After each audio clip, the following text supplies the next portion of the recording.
Assalamualaikum warahmatullahi wabarakatuh. Halo adik-adik pejuang UTBK 2021, gimana kabarnya? Semoga sehat-sehat aja ya. Di video kali ini aku akan membahas lanjutan soal yang part satunya, yaitu soal nomor 47 sampai dengan 50 tahun 2019. Kita masuk ke soal yang pertama, nomor 47-nya. Gambar berikut menunjukkan profil energi untuk reaksi A plus B menghasilkan P. Pembentukan setiap mol P dari A dan B akan disertai dengan. Nah, di sini ada grafik. Kita perhatikan kunci jawabannya, ada pelepasan, ada penyerapan ya. Seputar seperti itu kata-katanya. Ingat kembali pelajaran kelas 11 tentang termokimia, itu ada kategori yang pertama reaksi apa? Kalau ada pelepasan sama penyerapan. Yang pertama ada reaksi endotem. Nah, nilai reaksi endotem ini delta H-nya positif ya. H akhir lebih besar daripada H awal. H itu apa? H itu entalpi, delta H perubahan entalpi. Nah, endotem ini reaksi yang gimana? Yang menyerap energi ya. Nah, yang kedua ada itu namanya reaksi lawannya, eksotem. Nah, ini nilai delta H-nya negatif ya. Ini negatif berarti kan dia H akhirnya lebih kecil daripada H awal. Kalau tadi endotem menyerap, yang ini melepas kalor. Ya, melepas kalor atau melepas energi. Makanya dia negatif. Kita perhatikan di sini kurvanya atau grafiknya, yang mana dia nilai delta H. Kalau melihat kurva seperti ini, ada nanti dia untuk melihat delta H. Ya, kalian lihat titik awal sampai dengan akhir, itu delta H. Satu lagi ada energi aktivasi, itu kalian lihat titik awal sampai dengan puncak ya. Ini puncak-puncaknya ini ya, yang C plus, AB plus itu ya. Kita perhatikan di sini kan yang jadi pertanyaan setiap mol P dari A dan B. Jadi A dan B langsung ya, tidak ada tahap-tahapnya ya. Kalian lihat aja yang mana awalnya. Ini kan, ini awal A plus B ini kan. Yang akhirnya mana? P. Jadi inilah nilai dari perubahan entalpinya, delta H ya. Jadi kita hitung di sini ya kan. Delta H-nya itu kan sama dengan H akhir kurang H awal. Kita lihat H akhirnya berapa? Ini kan yang akhirnya tadi, ini akhir. Ini A plus B-nya yang awal. Yang akhirnya kita tarik garis ke sampingnya, itu ada menunjukkan B. Kemudian yang awalnya ada kita tarik garis menunjukkan A. Jadi B kurang A. Di sini yang B kurang A ada D. Sekarang kita lihat melepas apa menyerap. Mana lebih besar, H akhir apa H awal? H akhir kan akhirnya di atas, ini A. Maka dia ini delta H-nya berarti positif alias endotem. Endotem itu apa tadi? Menyerap energi. Jadi jawabannya yang benar adalah di nomor 48. Grafiknya sama seperti nomor 47, pertanyaan yang berbeda ya. Jika semua spesies yang terlibat berwujud gas menurut teori kinetik gas, pernyataan yang benar untuk reaksi tersebut adalah, kita langsung cek kunci jawabannya ya. Yang A, reaksi pembentukan P dari C merupakan tahap penentu laju reaksi. Tahap penentu laju reaksi itu kalau ada grafik seperti ini, kita lihat berdasarkan reaksi yang lambat. ya, reaksi yang lambat. Reaksi yang lambat itu dilihat dari harga atau nilai EA-nya. Nilai EA-nya gimana kalau reaksi lambat? Nilai EA-nya besar. Itu ya, reaksi yang lambat. Jadi kalau reaksi yang cepat EA-nya kecil. Kita lihat reaksinya di sini. Yang pertama, ini kan A tambah B menghasilkan C. Kita buat A tambah B menghasilkan C. Reaksi yang kedua ini yang C menjadi P. C menjadi P. Kita lihat EA-nya gimana, besar atau kecil. Yang AB menjadi C. Nah, EA itu yang mana? Tadi di soal nomor 47 udah dijelaskan sedikit ya. Jadi untuk melihat energi aktivasi itu, kalian lihatlah titik awal sampai dengan puncak. Ini ya untuk melihat EA. Tadi kalau nilai delta H, titik awal sampai dengan akhir. Ini titik awal AB.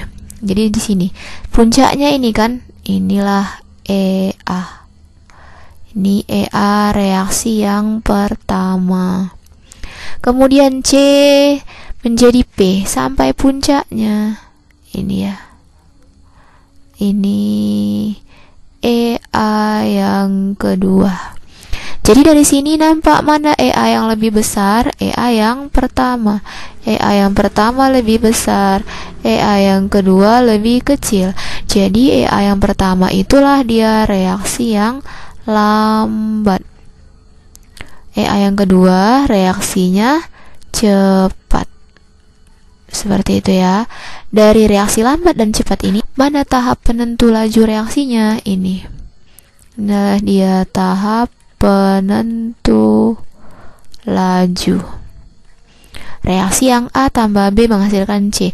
Yang A tadi reaksi pembentukan P dari C merupakan tahap penentu laju reaksi. Salah ya. Seharusnya A tambah B menghasilkan C. Ini salah. Yang B, pada temperatur yang sama tetapan laju. Kita belum ada bahas tetapan laju ya, lewatkan dulu. Yang C, senyawa antara C pasti akan dihasilkan jika sudah terbentuk senyawa teraktivasi. Nah, di sini yang mana senyawa teraktivasi ini? Yang senyawa di puncak. Ini namanya senyawa teraktivasi atau kompleks teraktivasi, sama ya. Jadi ada AB plus dengan C plus. Di sini dikatakan pasti akan dihasilkan. Benar nggak itu? Jadi reaksi kimia itu berlangsung. Reaksi itu berlangsung jika yang pertama itu energinya cukup. Energi cukup. Yang kedua orientasi tepat. Jadi di sini kan dibilang senyawa antara C pasti akan dihasilkan jika sudah terbentuk senyawa. Nah, ini tidak bisa dikatakan pasti. Kenapa? Kalau seandainya energinya tidak cukup, bisa aja tidak terbentuk C, tapi kembali ke A plus B. Tapi kalau energinya cukup dan orientasinya tepat, itu bisa terbentuk C. Jadi kata pastinya di sini kurang tepat ya. Jadi yang C ini salah. Yang D, produk P dapat dihasilkan dari reaksi antara A dan B dengan melewati satu senyawa teraktivasi. Produk P, ini P. Senyawa teraktivasinya ada dua, ada AB plus dan C plus. Di sininya salah ya, seharusnya dua. Kemudian yang E, A dan B dapat menghasilkan senyawa antara C. Kita lihat di sini produk P itu A plus B harus melalui senyawa antara C. Ini ya C-nya ya, maka harusnya pakai kata tanpa, maka E salah. Jadi jawabannya pasti B. Coba kita lihat, pada temperatur yang sama, tetapan laju reaksi dari C lebih besar dibandingkan tetapan laju reaksi pembentuk C dari A tambah B. Reaksi yang lebih cepat mana? Reaksi yang lebih cepat kan C. Otomatis lajunya ini cepat ya kan. Yang A tambah B menghasilkan C, reaksinya lambat. Kalau lajunya cepat, berarti lajunya besar, otomatis tetapan lajunya juga besar. Seperti itu ya. Nomor 49, atom pusat Br dalam molekul BrF5. Nih, BrF5. Langsung ke pertanyaannya ya. Geometri molekul BF5 adalah, jadi yang ditanya adalah geometri molekul dari BF5. Ini merupakan pelajaran kelas 10. Nanti di situ ada tabel geometri molekul. Nah, di tabelnya itu nanti ada dia A itu sama dengan atom pusatnya. Atom pusatnya ya. Kemudian X itu pasangan elektron ikatan. Kemudian E itu pasangan elektron bebas. Kita lihat di soal, ada clue-nya, dikelilingi oleh 6 pasangan elektron, yaitu 5 domain pasangan elektron ikatan. Ini ya, jadi kita tulis AX5 gitu ya. Kemudian 1 domain pasangan elektron bebas. Nih, pasangan elektron bebasnya 1 E aja ya, satunya tidak perlu. Kalau nanti 2, E2, kalau nanti 3 dan seterusnya. Jadi bentuk molekulnya atau geometri molekulnya kalau dia AX5E apa? Ini ya, piramida segi 4. Nanti kalau planar segi 4 itu dia AX4E2. Berarti pasangan elektron ikatannya 4, pasangan elektron bebasnya 2. Trigonal bipiramida ini AX5. Pasangan elektron ikatannya 5, elektron bebasnya tidak ada. Piramida segi 5 ini tidak ada. Piramida segi 3 ini AX3E. Pasangan elektron ikatan 3, pasangan elektron bebasnya 1. Nomor 50, berikut adalah grafik tekanan terhadap volume dari 1 mol gas yang diukur pada berbagai temperatur. Pengukuran tekanan P suatu gas ideal sebagai fungsi volume V pada temperatur tetap T dilakukan pada temperatur yang berbeda, yaitu T1, T2, T3, T4. Berdasarkan grafik tersebut dapat disimpulkan bahwa di sini T-nya ya, perbandingan T-nya. Kita lihat di sini ada cerita gas ideal. Jadi rumus gas ideal itu ya, gas ideal pelajaran kelas 10, V kali V sama dengan nRT ya. N di sini mol. Kemudian R di sini tetapan. Nah, jadi kan di soal tidak ada cerita mol, tidak ada tetapan. Kita anggaplah N sama R-nya ini nilainya konstan ya.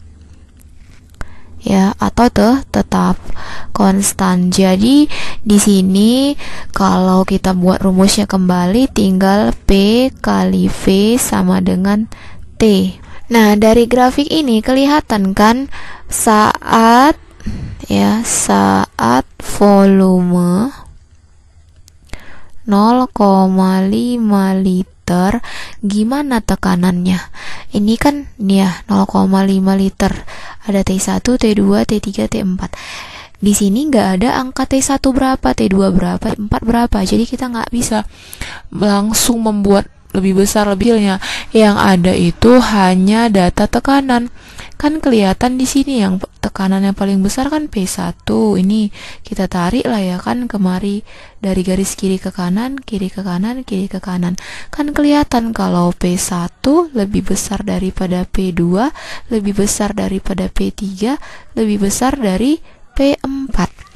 Nah, berarti kan kalau seperti ini dilihat ini P tekanan ya, tekanan ya kan, ini T apa, suhu.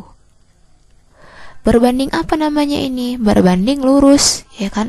Kalau kita buat di sini P itu berbanding lurus dengan T. Artinya kalau P besar, T-nya juga besar. P-nya kecil, T-nya juga kecil. Otomatis di sini juga T1 lebih besar dari T2, lebih besar dari T3, lebih besar dari T4.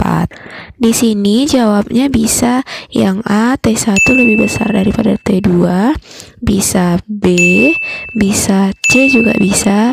Yang D, T4 lebih besar dari T1, enggak ya, yang E juga bisa. Jadi jawabannya A, B, C, dan E. Oke, sampai di sini dulu videonya. Semoga videonya bermanfaat. Sampai ketemu di video selanjutnya. Assalamualaikum warahmatullahi wabarakatuh.